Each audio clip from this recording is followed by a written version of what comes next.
Welcome to an overview of Chapter 1 and 2 of the book Vampires, Warriors, and Nomads, the history, mythology, and folklore of the Hungarians. The origins of the Hungarians have been debated for centuries. And based on the language, because the Hungarian language is different than the languages in many of the surrounding countries, and based on the genetics, it's determined that the Hungarians migrated from Central Asia. They were part of Central Asian nomadic tribes that would have come from what is now Western China. The mythology is that they followed a mythological bird called the turtle, who traveled westward and dropped the sword of God in the Carpathian Basin as a symbol for the early Hungarians or the Magyars to settle there. Genetic studies of ancient Hungarian conquerors found that 30 to 40% of their DNA was from a matched Asian DNA. Even modern Hungarians, many of them have ancestry that shows 10% similar DNA to populations in Central Asia. Many believe that the Hungarians were descendants of Attila the Hun. Attila ruled the Huns from the year 434 to 453 AD. And the Huns started off as Eurasian nomads who migrated west, and they annexed territories along the way. They were formidable warriors with mounted archers that were often portrayed as vicious barbarians. But Attila was seen as a valiant warlord hero who was brave and conquered the world like Alexander the Great. Even though much of the world saw him as a barbarian, many Hungarians look at him as a hero. The founder of Hungary, Arpad, claimed to be a direct descendant of Attila the Hun. There were 7 Magyar tribes who decided to unify, and they participated in a blood bonding ritual. Each chief slit his forearm and let the blood flow into a cup. A shaman presided over the ceremony and mixed the wine with the blood and poured small amounts in each direction, east, west, north, and south. And then each chief drank from it. At this point, the tribes became united and indivisible, just as the blood was in the mixture in the cup. And this was known as the Covenant of Blood. The Magyars grew strong and introduced a new type of warfare to Europe. They performed raids in the west and south, including countries, what would now be countries like Austria, Switzerland, Germany, Italy, Greece, and even as far west as Spain. Their battle superiority depended on their use of lightweight curved swords and the use of saddle stirrups, which were unheard of at the time when they rode horses.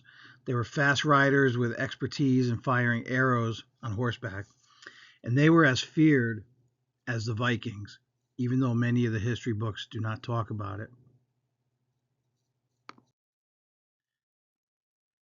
As many other countries started to strengthen in Europe, they were able to repel the Magyar attacks.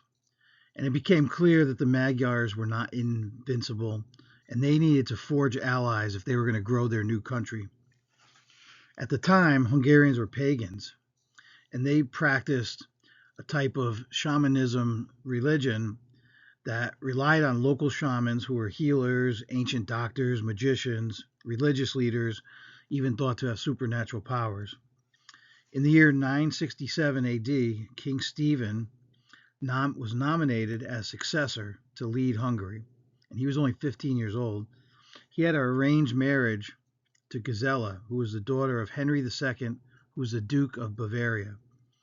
This marriage allowed a strong linkage from Hungary to Western Europe to some ruling powers at the time. Stephen had to fight rivals. There was many other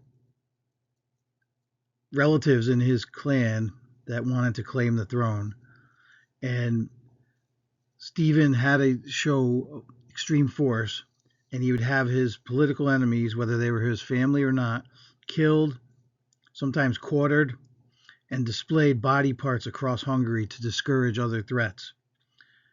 Stephen was coronated as king in the year 1000 AD, which was supported by Emperor Otto III from the Holy Roman Empire and Pope Sylvester II. He saw the need to make Hungary a Christian state and align with the Holy Roman Empire as well as the Vatican and popes.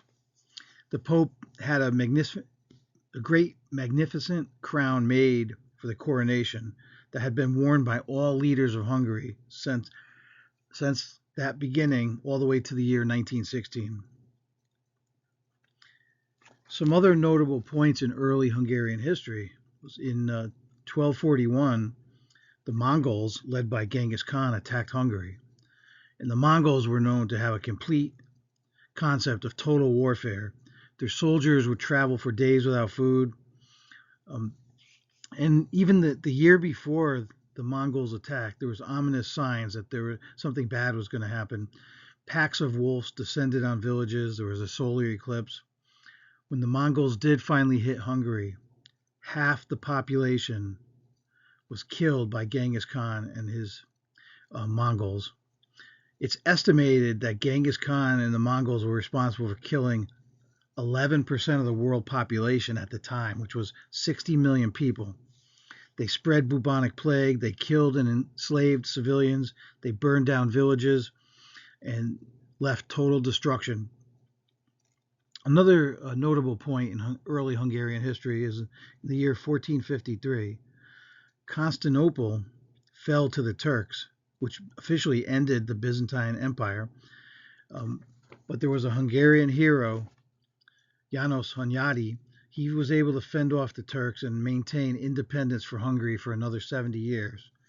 Sadly, in the year 1526, which was considered one of the darkest days of Hungarian history, the Hungarians lost 25,000 soldiers when fighting the Turks, who had 150,000 soldiers. And as a result, the Turks occupied Buda for the next 150 years. And that day is still remembered as a day of sadness and a dark day in Hungarian history. Thank you. Tune in to other chapters of this book on YouTube. Thank you again.